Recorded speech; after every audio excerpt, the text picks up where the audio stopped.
जय श्रीमन्नारायण। निम्नोक्त ଯେଉଁ ବିବରଣୀ ମୁଁ ଆପଣମାନଙ୍କୁ ଦେବାକୁ ଯାଉଛି ତାହା ପଣ୍ଡିତ ରାମାନୁଜ ଦାସ ଓ ଶ୍ରୀମାନ ଗଟ୍ଟୁ ବେଣୁଗୋପାଳ ସ୍ୱାମୀ ମହାଶୟଙ୍କ ଦ୍ୱାରା ଉଲ୍ଲେଖିତ। ଜୟ ଶ୍ରୀମନ୍ନାରାୟଣ। ଶ୍ରୀମଦ୍ ଭାଗବତ ଗୀତା ଅଧ୍ୟାୟ ସଂଖ୍ୟା 3 ଶ୍ଲୋକ ସଂଖ୍ୟା 15 କର୍ମଯୁଗ। कर्म ब्रह्मोद्भवं विद्धि ब्रह्माक्षर समुद्भवं तस्मात् सर्वगतं ब्रह्म नित्यं यज्ञे प्रतिष्ठितम्। ओम। गीताचार्य श्रीकृष्ण परमात्मा अर्जुन माध्यम आम समस्तंकु कर्मयोगर शिक्षा देउछन्ति। परमात्मा कहउछन्ति, अर्जुन मु तोते पूर्वर बुझाइथिली जे कर्म ही यज्ञ को जन्म दे थाए। ताहाले कर्मर कार्यकलाप सबु केउठु आसी थाए? ताहा केवल मात्र शरीर ही आसी थाए। शरीर ही समस्त कार्यकलाप सृष्टि होई थाए। एही परिप्रेक्षी रे शरीर को ब्रह्म बोली कहा जाए। एही सबु कार्यकलाप शरीर द्वारा संपादन हेबा पई शरीर को जीवित रहिबा दरकार। शरीर जीवित रहिबाकु हेले शरीर रे आत्मार अवस्थिति जरूरी होई पड़े। यही शरीर और आत्मार संजोग कहीं भूत बोली कहा जाए। हे अर्जुन, तोर मन अछि मु यही संपूर्ण प्रक्रिया तोते पूर्वर वर्णना करिथिली। आमे भूतरु प्रक्रिया आरंभ करथिले ओ एबे सेही भूतरे प्रक्रिया शेष करुछे। यह एक संपूर्ण चक्रर परिसमाप्ति। यही पूरा चक्र भूतरु आरंभ होई भूतरे शेष होला। मु तोते एबे विपरीत चक्र बुझाइबाकु जाउछि जे यही चक्र किपरि भाबरे परिचालित हेउछि। भूत बा जीव द्वारा समस्त कार्यकलाप होई थाए। यही कार्यकलाप बा कर्म द्वारा यज्ञ सृष्टि होई थाए।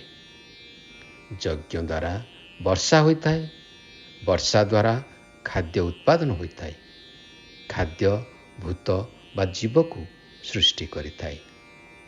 यह एबे स्पष्ट होई गला जे ये संसारर समस्त शरीर जहा आत्मा सहित जोड़ित ताहा यज्ञ उपर निर्भरशील। यही परि भावरे भगवान आम समस्तंकु बुझाउछन्ति जे समस्त मानव समाज उपरे यज्ञ करिवार गुरुदायित्व निहित होइछि। यही परि भावरे भगवान यही गुरुदायित्व आम्भ मानकु ए मानव समाज को निर्देश दैछन्ति संपादन करिबा पाई। आसंतु आमे माने परमात्मा निर्देश मानी यही यज्ञ सबु संपादन करिबा। जय श्रीमन्नारायण। जय श्रीमन्नारायण।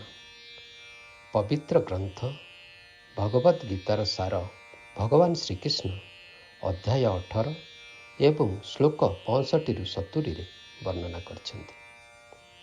भगवान श्रीकृष्ण कहिछन्ति, सेही व्यक्ति माने मोर अति आपणार, जो माने मोर एही 8टी उपदेश को मानती आउ पालन करती। मु मोर सेही भक्त मानकु सदा सर्वदा रक्षा करे, जो माने मोर एही उपदेश को मानती एवं सेमानक जीवन रे प्रतिपादित करती। भगवान श्रीकृष्ण ठारू संपूर्ण भगवत गीतार ज्ञान शुणिला परे अर्जुन कहिथिले, करिसे वचनम तवा, अर्थात हे श्रीकृष्ण मु आपणकर प्रतिटी वाक्य ଓ ଉପଦେଶକୁ ପାଳନ କରିବି। ତାର ଫଳସ୍ୱରୂପ ଭଗବାନ ଶ୍ରୀକୃଷ୍ଣ ଅର୍ଜୁନକୁ ସମସ୍ତ ପ୍ରକାରର ବିଜୟ ଓ ସଫଳତା ପ୍ରଦାନ କରିଥିଲେ। ଆସନ୍ତୁ ସେହି ପରମାତ୍ମା ପ୍ରଭୁ ଶ୍ରୀକୃଷ୍ଣଙ୍କ ପାଖରେ ଏହି 8ଟି ବାକ୍ୟ ପାଳନ କରିବା ପାଇଁ ପ୍ରତିଜ୍ଞା ନେବା। ଆପଣମାନେ ଏହି ବାକ୍ୟକୁ ମନ ଓ ହୃଦୟରେ ଧ୍ୟାନ କରନ୍ତୁ। ଧ୍ୟାନ କରିବା ସମୟରେ ଭଗବାନ ଶ୍ରୀକୃଷ୍ଣଙ୍କର ଛବିକୁ ମନ ମନ୍ଦିରରେ ରେଖାଙ୍କିତ କରନ୍ତୁ। ଜୟ ଶ୍ରୀମନ୍ନାରାୟଣ। ଏହା ହେଉଛି ସେହି 8ଟି ବାକ୍ୟ ଯାହାକୁ ଆମେମାନେ ପ୍ରତିଜ୍ଞା ନେବା। ହେ ଶ୍ରୀମନ୍ନାରାୟଣ, ଆପଣଙ୍କ ନିର୍ଦ୍ଦେଶ ଅନୁସାରେ ମୁଁ ସଦାସର୍ବଦା ଆପଣଙ୍କୁ ଧ୍ୟାନ କରିବି।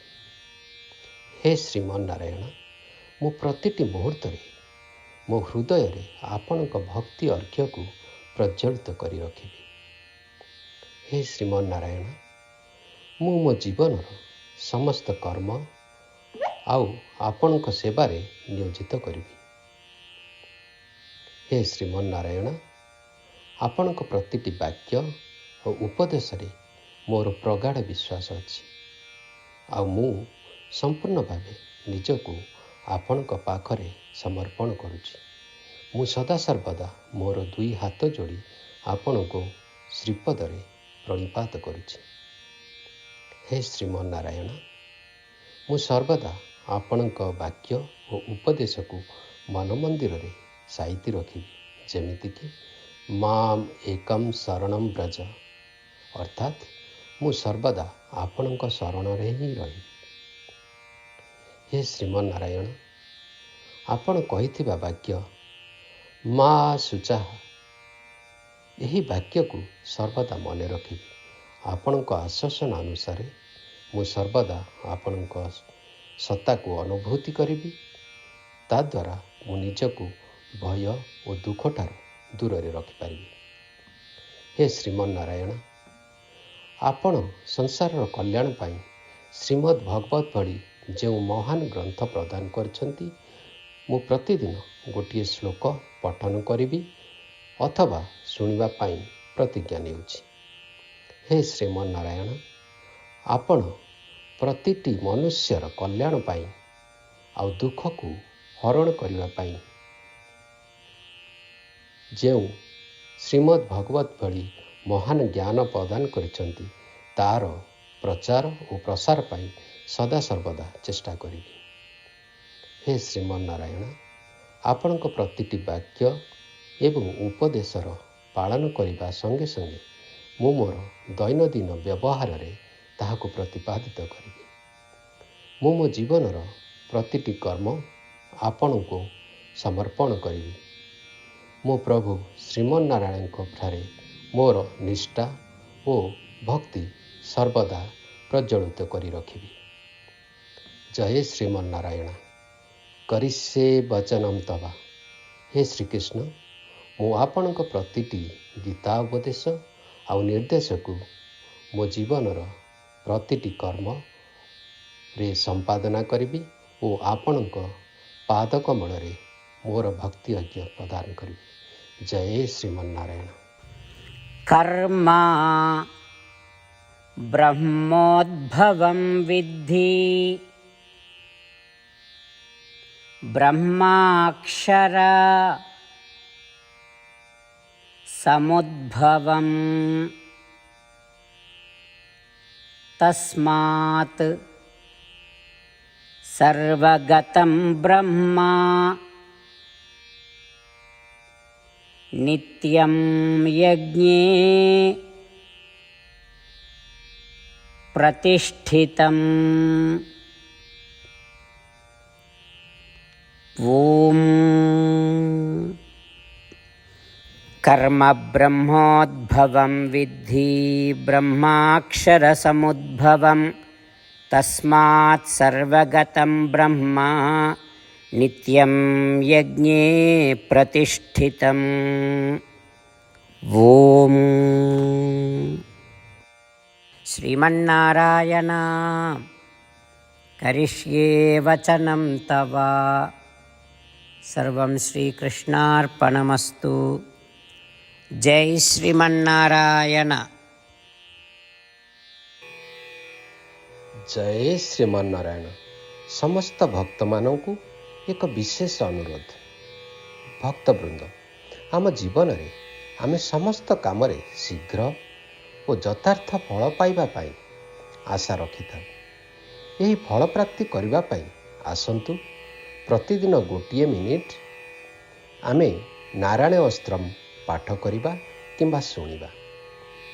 ନାରାୟଣ ଅସ୍ତ୍ରମ୍ ପଠନ କରିବା ପାଇଁ ଦୟାକରି www.narayanaostram.org ୱେବସାଇଟ୍କୁ ଯାଆନ୍ତୁ।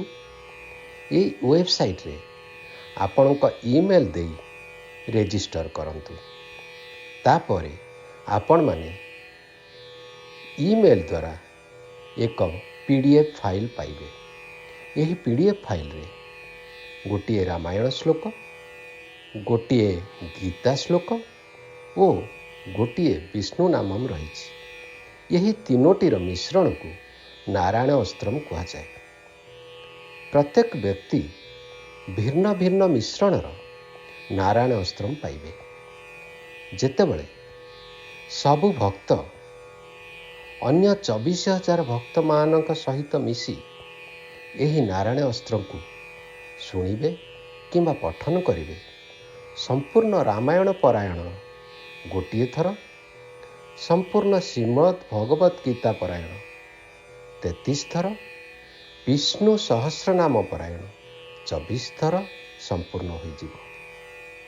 ଆମେ ଏହାକୁ ପ୍ରତିଦିନ ପାଠ କଲେ କିମ୍ବା ଶୁଣିଲେ ଏହା ଆମକୁ କଲ୍ୟାଣକାରୀ ଓ ଅସାଧାରଣ ଫଳ ପ୍ରଦାନ କରିବ।